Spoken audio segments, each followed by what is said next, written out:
Previous year question paper series के आज के वीडियो में हम डिस्कस करने वाले हैं 2020 का क्वेश्चन पेपर।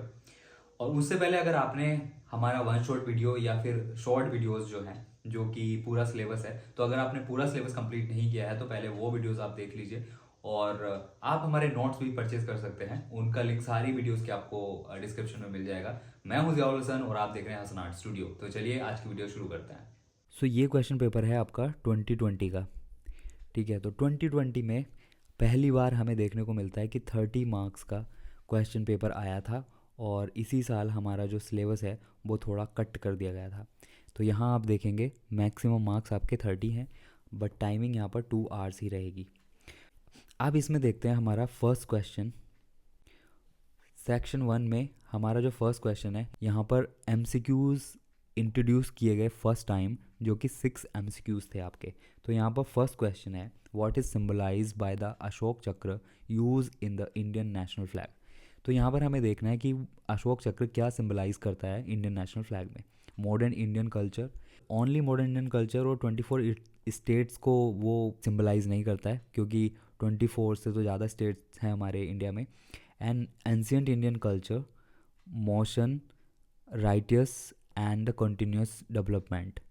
तो ये मोस्ट प्रॉब्ली हो सकता है। अभी नीचे और देख लेते हैं, medieval India Indian culture.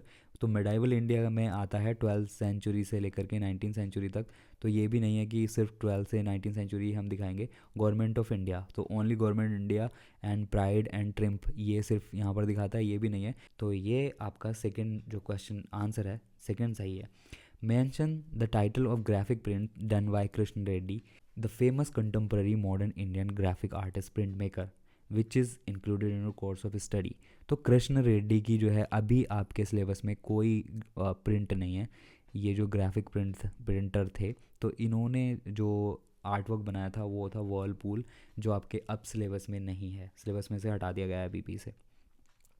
Next आता है question number C, mention the name of the painter of famous miniature painting of the Mughal school birth of Salim included in your course of study. तो ये भी न्यू सिलेबस में हमारे painting नहीं है, birth of Salim जो है। तो ये जो इसके आर्टिस्ट हैं वो रामदास हैं। नेक्स्ट क्वेश्चन आता है, mention the name of sub school of famous miniature painting of the Deccani school Ragini Pathamsika included in your course of study. तो रागनी पदम सिखा भी अभी हमारे सिलेबस में नहीं है। तो इसके जो वैसे सब स्कूल था वो अहमदनगर था। जैसा आपको पता है हैदराबाद की पेंटिंग है हज़रत निज़ामुद्दीन औलिया एंड आमिर खुसरो, एंड गोलकोंडा की है चांदबी प्लेइंग पोलो। बीजापुर में कोई आर्ट पेंटिंग नहीं दे रखी है। तो हमारे पास जो इसका राइट आंसर है वो है अहमदनगर। अहमदनगर की ये पेंटिंग है और रागनी पदम सिखा अभी आपके सिलेबस में नहीं है। नेक्स्ट देखते हैं, mention the title of miniature painting of the Kishangarh sub school of Rajasthani school that is included in your course of study. तो ये राधा बनी ठनी पेंटिंग है, जो वेरी फेमस पेंटिंग आपको पता ही है जैसे, और इसे इंडियन मोनालिसा भी कहा जाता है। नेक्स्ट देखते हैं, एफ में जो दे रखा है, who painted the famous miniature painting of the Pahari Kangra sub school Nand Yashoda and Krishna with kinsmen going to Vrindavana. तो ये जो पेंटिंग है, जो टाइटल है पेंटिंग का, इसको कौन से आर्टिस्ट ने पेंट किया है। तो इसका जो है राइट आंसर आप कमेंट में बताएंगे, मैं यहाँ पर इसका आंसर नहीं बता रहा हूँ, तभी मुझे भी पता चलेगा कि आप लोग कुछ पढ़ रहे हैं, यहाँ पर सिर्फ देख कर नहीं बैठ रहे हैं। अभी जो हमारा सेक्शन 2 आता है, तो उसमें हम देखेंगे question number 2, evaluate the compositional arrangement of any of the following artworks from the each part duly based on the aesthetic parameters briefly। यहाँ पर 3 क्वेश्चन के आपको आंसर देने हैं जो कि 2 मार्क्स के हैं। तो यहाँ पर सब में ऑप्शन मिला है आपको। मारू रागनी आप लिख सकते हैं, राजस्थान स्कूल की, मेवाड़ स्कूल की है। कृष्णा विद गोपीज लिख सकते हैं, पहाड़ी स्कूल की। एंड फिर सेकंड में आता है मैरिज प्रोसेशन ऑफ दारा सिको, ये लिख सकते हैं आप। ये जो पेंटिंग है प्रोविंशियल पीरियड की, और इसमें दारा सिको की बारात जा रही है, हाजी मदनी की पेंटिंग है। हज़रत निज़ामुद्दीन औलिया, इसमें आर्टिस्ट का नेम मेंशन नहीं है, और इसमें हज़रत निज़ामुद्दीन औलिया और आमिर खुसरो को डिपिक्ट किया गया है। ये हैदराबाद की पेंटिंग है। Rama vanquishing the pride of the ocean, ये कंटेम्प्रेरी मॉडर्न इंडियन पेंटिंग है, जो कि राजा रवि वर्मा की पेंटिंग है, और जो one of the first Indian थे जिन्होंने ऑयल पेंटिंग की शुरुआत की इंडिया में, इंडियन आर्टिस्ट के तौर पे। एंड सेंथॉल फैमिली, जिसमें कंक्रीट और सीमेंट का यूज़ किया है आर्टिस्ट ने, राम किंकर वेज ने, वो ये स्कल्प्टर हैं इसके। Of walls contemporary modern print, इसमें जो है ऑफ वॉल्स के अनुपम सूद आर्टिस्ट हैं जिन्होंने ये प्रिंट बनाया है। तो यहाँ पर आप इन दो में से एक एक को डिस्क्राइब कर सकते हैं, जो जो आपने पढ़ा है या जो आपको याद हो चुका है उसके बारे में यहाँ पर आप अपनी नोटबुक में नोट करेंगे। नेक्स्ट आता है सेक्शन थर्ड। इसमें आपको 3 मार्क्स मिलेंगे 2 आंसर्स देने के।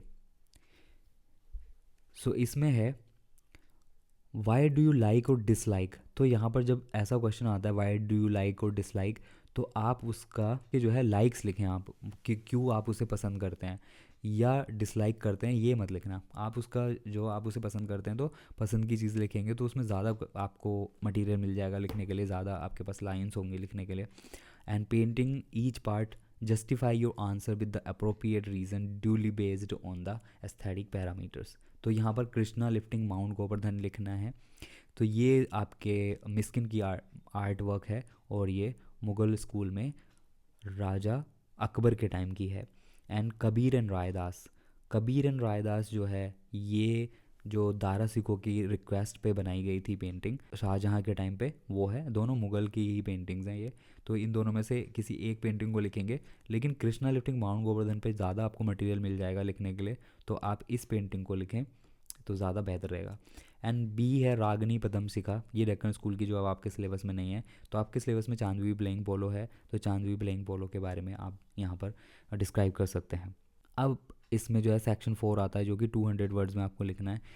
Question number 4, identify any relevant painting included in course of study comprising of the following features and explain them in the painting accordingly.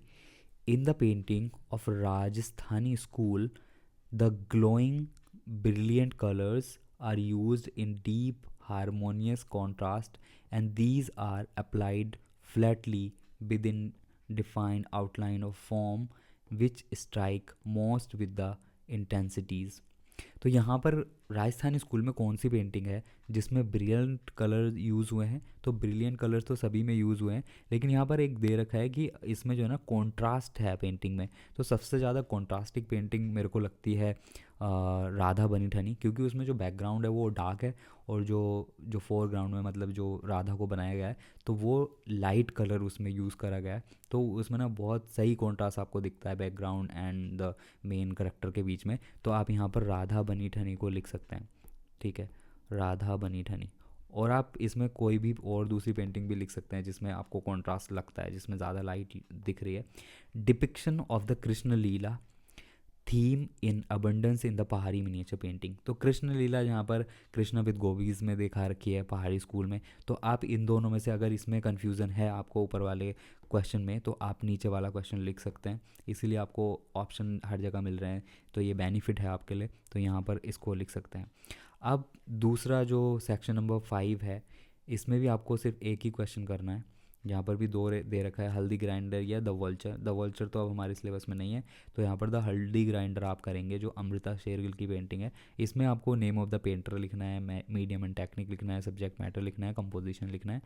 और आप इसे ज़रूर अपने नोटबुक में करके देखें, नोटबुक में करें, तभी आपको प्रैक्टिस होगी। ऐसे प्रैक्टिस नहीं होगी कि आप जो पूरा पेंटिंग का सिलेबस है वो देख करके कह रहे हैं कि हमें नाम याद नहीं हो रहा है, हमें कुछ नहीं हो रहा। तो भाई यहाँ पर जो है ना तुम लोगों को एक एक बार तो ज़रूर लिख करके देखना पड़ेगा। तो ये जो क्वेश्चन पेपर मैं यहाँ पर आपको लोगों को दिखा रहा हूँ, आपके सामने रख रहा हूँ, तो इनके आंसर्स आप लिख लें एक बार, तो आपको एक तो पता चल जाएगा कि कितनी बार रिपीट हुए हैं क्वेश्चन और कैसे क्वेश्चंस आ रहे हैं और कौन से आंसर्स आप लिख रहे हैं। तो ये सारी चीज़ें आपको इसमें जो है प्रैक्टिस करवाएंगी। और वैसे भी होली के टाइम में आपके पास कई दिन बचेंगे, तो उस टाइम पर आप इसे प्रैक्टिस कर सकते हैं। और आई होप ये वीडियो आपको अच्छा लगा होगा। अगर ये वीडियो पसंद आया तो आप इसे लाइक कर सकते हैं, शेयर कर सकते हैं अपने फ्रेंड के साथ जो क्लास 12th में पढ़ रहे हैं और उनके पास पेंटिंग सब्जेक्ट है। और हमारा चैनल सब्सक्राइब करके भी रख सकते हैं जब तक आपका ये 12th नहीं हो जाता। तो आज की वीडियो में बस इतना ही। Thank you for watching.